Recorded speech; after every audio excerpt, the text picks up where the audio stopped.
Welcome to Inner Compass. I'm Karen Salpe. Is Mormonism a cult, or do Christians owe them an apology for treating them as one? Our guest today found out as he made an evangelical apology to Mormons that created a backlash he'll never forget. We'll hear more today about why he said it, what he's learned, and what he's still hoping to learn, both from and about Mormons. Join us on Inner Compass. From the campus of Calvin College, this is Inner Compass, exploring how people use faith and ethics to guide them through critical issues of today. My guest today is Richard Mouw, president of Fuller Theological Seminary and author of many books, including several on engaging others in civil conversations despite deep disagreements. This includes the recent book, which we'll discuss today, Talking with Mormons, an invitation to evangelicals. Welcome, Rich. Thank you. Good to be with you. Tell us about the Evening of Friendship in Salt Lake City in 2004 that sort of prompted this book. Yeah, thanks. Well, the background to it was that my good friend Bob Millett and he and I have been co-directing this Mormon evangelical dialogue for a dozen years or so. Told me that they had heard that Ravi Zacharias, a very well-known evangelical speaker, was going to be speaking at the University of Utah. And he said, I'm going to invite him to speak at Brigham Young. But he said, wondering whether you would come and introduce him. And I said, yeah, that'd be fine. But they finally decided to do it at the Mormon Tabernacle and bill it as an evening of friendship between evangelicals and Mormons, which in itself was kind of a breakthrough, that we would actually talk about being friends because evangelicals and Mormons have been really at each other's throats from the very beginning. And standing room only, and lots of evangelicals and lots of Mormons, and it really was an historic event. Maybe we should stop and define evangelical. A widely accepted definition these days points to four things, and that is evangelical Christians are people who take the supreme authority of the Bible very seriously, that we learn from a lot of other sources, but ultimately the Bible trumps. Secondly, that we believe in the need for sinners to repent and to have a personal relationship with Jesus Christ. And then thirdly, we take very seriously the cross as at the center of Christ's person and work. And then finally, we have a kind of activism, that it isn't just a Sunday-only religion, but we've got to engage in telling others about Christ, but also working for the betterment of the larger culture. Obviously, they too are very activists. Mormons are a very active religion. So it probably centers on where do we look to understand what God is trying to tell us. Because of that, we've had long-standing arguments with Mormons who really see a kind of continuing revelation with multiple written records of God's revelation as they view it, the Book of Mormon, just the a couple Bible, of other. And at least the way we have understood Mormonism in the past, while they emphasize also a personal relationship with Christ, that there's maybe not as much emphasis placed on the cross, and also who is Jesus Christ and what has he done to help us get right with God. Those are very important questions, and I think those have been at the center historically of a lot of our debates. And so in Salt Lake City, you made an apology. Yeah. Can you talk about that apology and the backlash? Yeah, I got up and I said, this is a great event. We haven't been friends. Friendship is a new thing, and this is a wonderful development.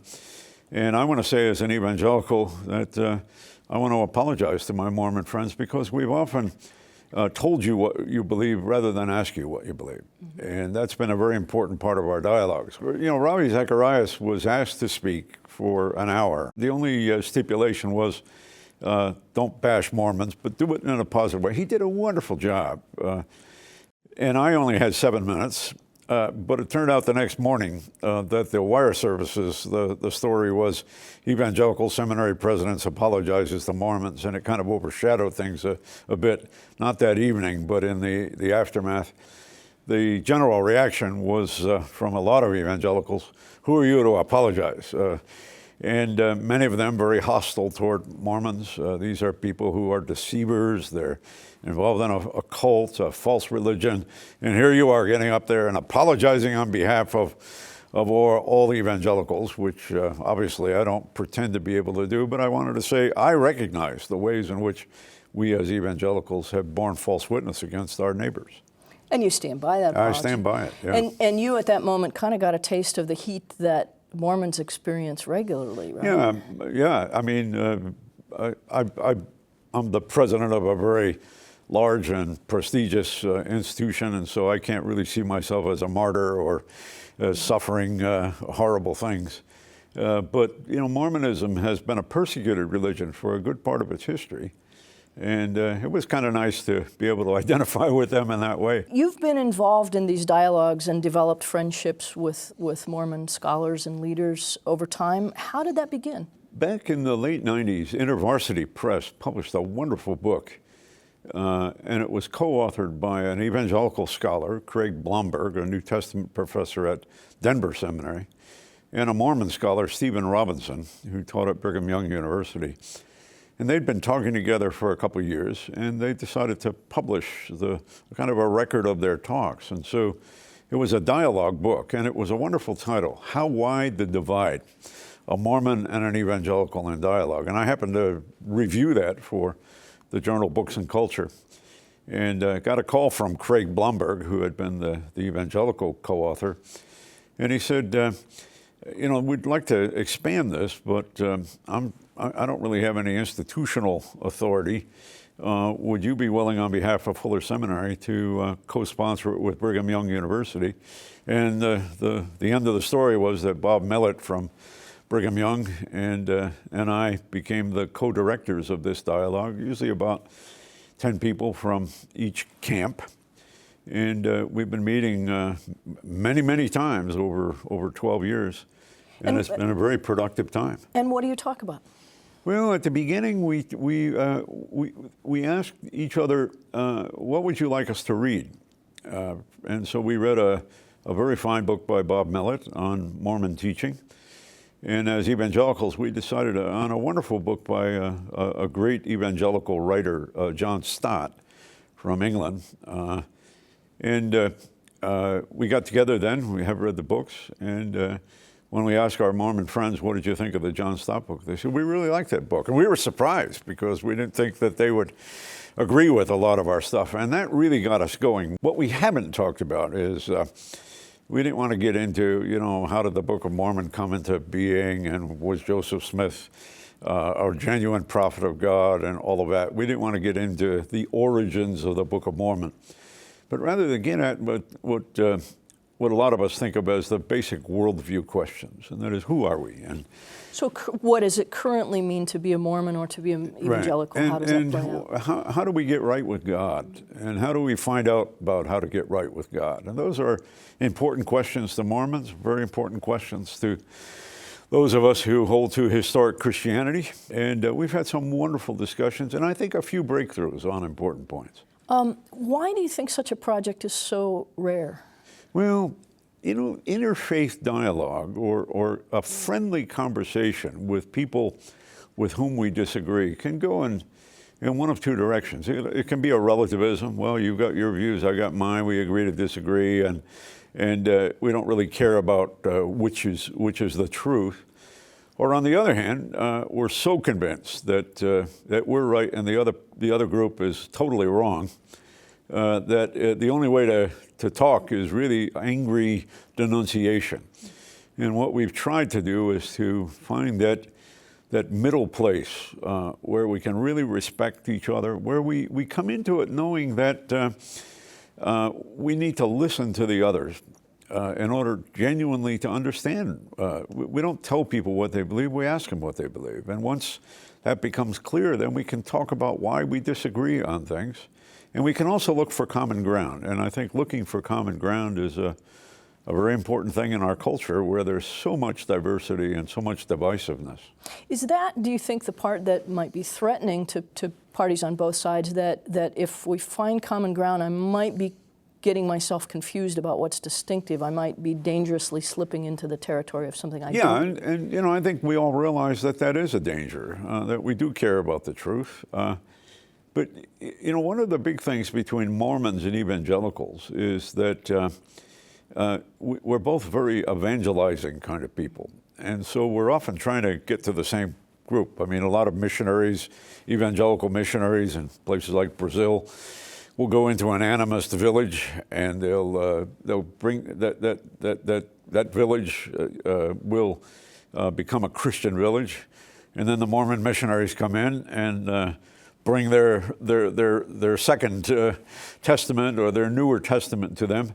And so there's often a tension on the front lines. Sure, a perception of threat. Or you get increasingly in our culture, evangelical and Mormon decide to get married, and then the question is, how do you raise your kids, you know? And so the differences stand out big in those kinds of situations, and we really need to be talking together to make sure that the differences are as big as we thought they were. And that's true not just between Mormons and evangelicals, but evangelicals and all kinds of other faiths. Oh, yeah, it's been a big thing with the Catholic community, the Jewish community, obviously belief and unbelief getting together and all the rest. These are, and they're urgent issues for many people in their own lives. Sure. On the other side of that coin, and I just talked to a very strong evangelical business person recently who said, you know, I used to think that people like you are taking us into bad territory. He said, but I have a business partner who's a Mormon. And we talked about whether we can pray together at lunch. And we've decided we can. And he said, so now I'm very interested in the theology that explores where is the common ground between us, because I really like this person. And when he prays, I get the feeling he's praying to the same Savior as I'm praying to. And that, too, is a very important part of it. There, on the grassroots, a lot of evangelicals and Mormons are looking for ways to work together. One of the things I find very interesting about Mormon doctrine is that it can change, that the prophets in the Mormon church, the church leaders, can have visions or revelations that even reverse earlier teachings of the church, right? Yeah, and so on a theological level, you know, we often say, well, the bad news that Mormons believe in continuing revelation. The good news is that Mormons believe in continuing revelation. But you know, it's also true that even apart from that, as you look at each of our histories, we emphasize different things at different stages.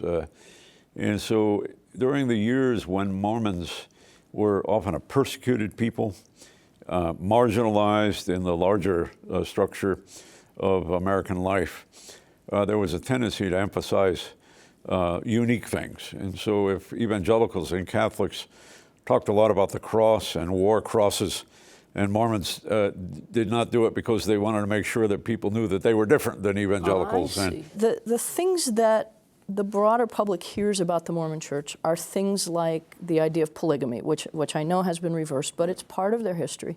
The reversal of the edict that they could not have black leadership until a few years ago. Those things do change. Does that make it hard? I mean, do you hold them accountable for those beliefs, or do they believe in a God who changes his mind? Well, for one thing, I don't hold my own community accountable for a lot of the bad things in our own past. As a follower of John Calvin, I know that he executed at least one major person for heresy that I wish he hadn't done, and I don't like it when people throw that at me. So I try not to. But you know, there's an underlying theological issue here which is very important, and that is that because of the idea of continuing revelation, and the idea that in Joseph Smith there was a restoration of the ancient prophetic office, the office of prophecy, receiving revelations and revealing new things from God. And both of those changes that you referred to, African Americans in the priesthood and the question of polygamy versus monogamy, both of those things came by direct revelation, what Mormons consider to be direct revelation. We also have in Catholicism and in Pentecostalism people who emphasize new teachings, new things coming from God.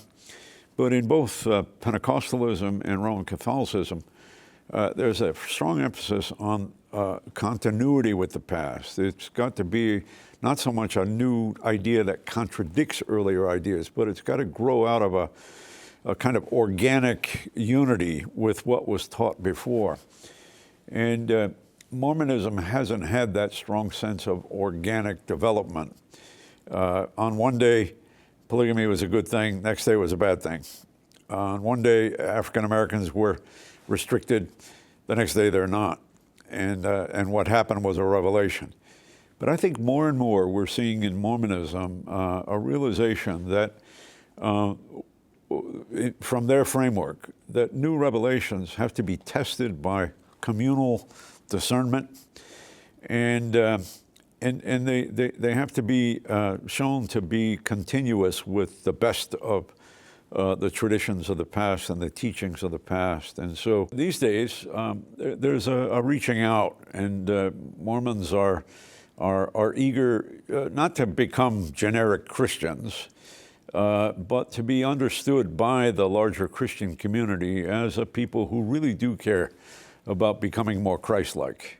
There's a wonderful apostle in Salt Lake City, Elder Jeffrey Holland, who really puts a very strong emphasis on the atoning work of Christ on the cross as the only way. He talks about the finished work of salvation on the cross of Calvary in ways that I've showed it to my students at Fuller Seminary, the tape of it, and they've said to me, if we didn't know this was a Mormon, we would have thought it was a Billy Graham kind of person. But that's very different from the idea that I've heard that Mormons believe that they can become gods. Yeah. You know, there are two places in the Bible, one in the Psalms, and then Jesus repeats it, where he does say, you are gods. And then the question is, how do we understand that?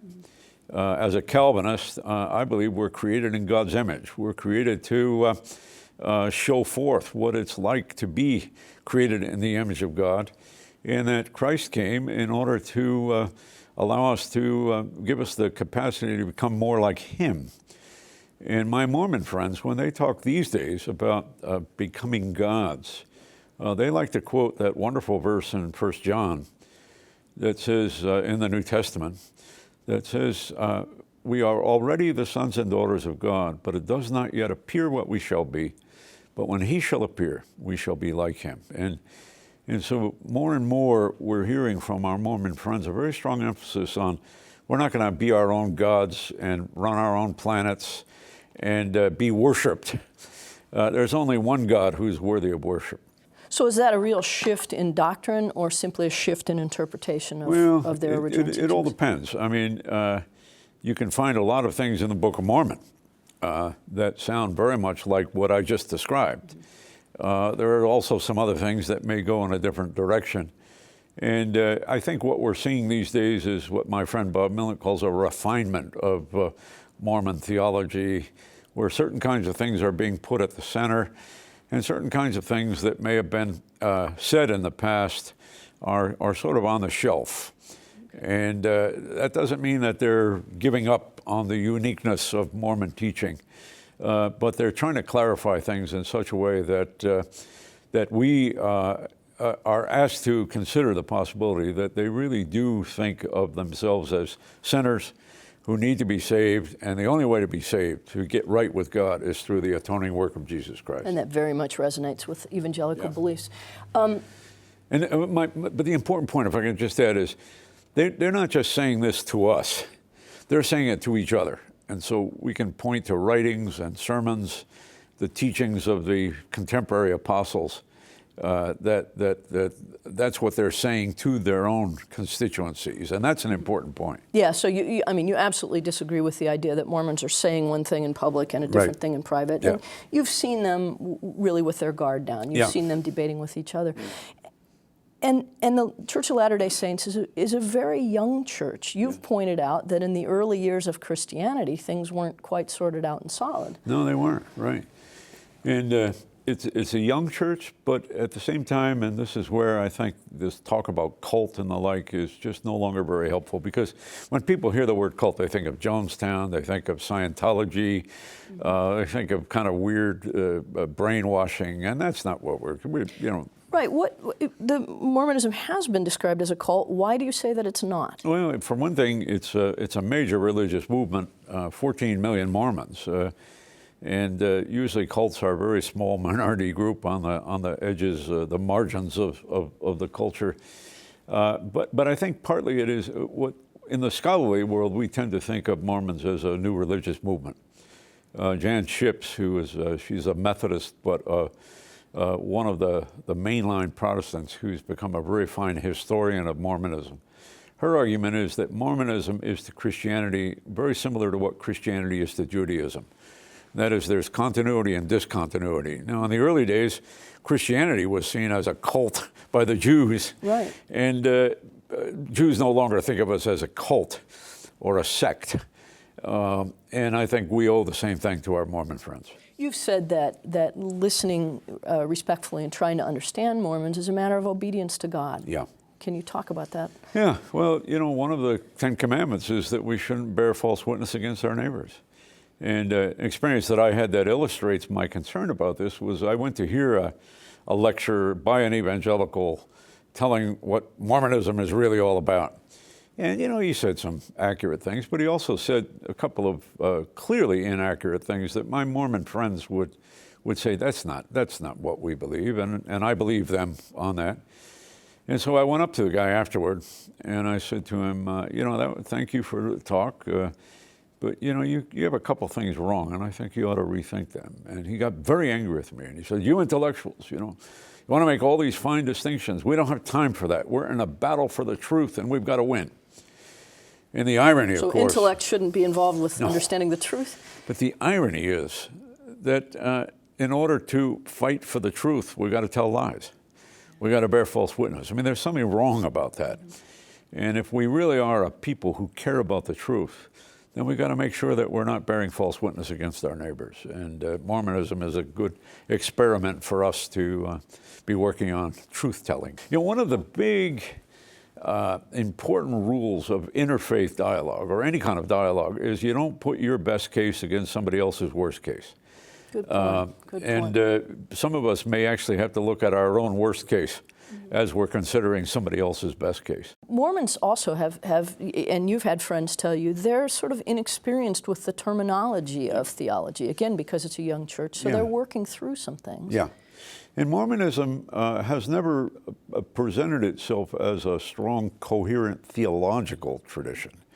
And there's a lot of very practical service.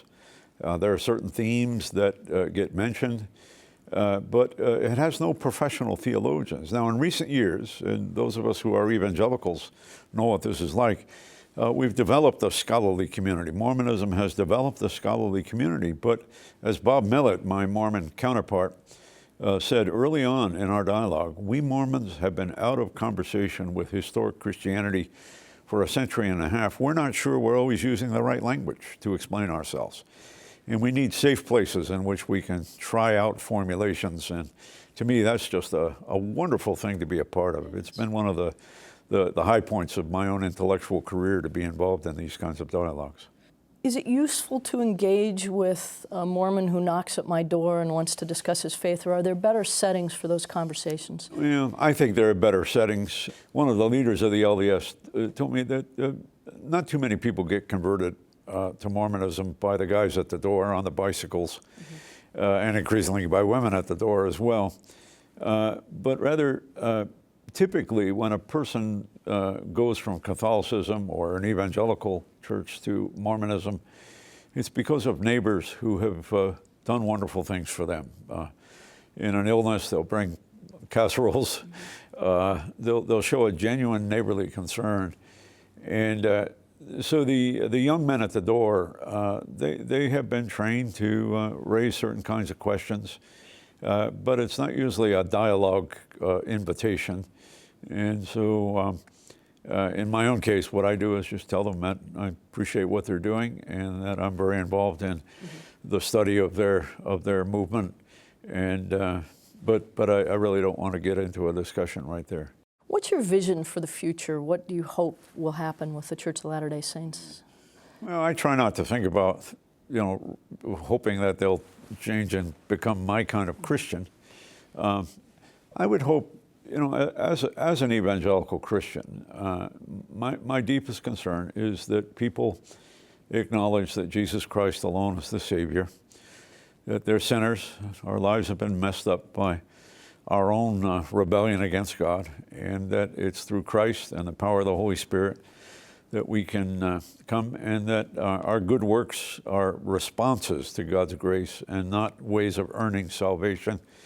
I'm hearing more and more of that kind of thing from my Mormon friends, and my hope for the future is that that'll become a very strong kind of affirmation within the Mormon community. I don't think we should expect that they're going to denounce their past.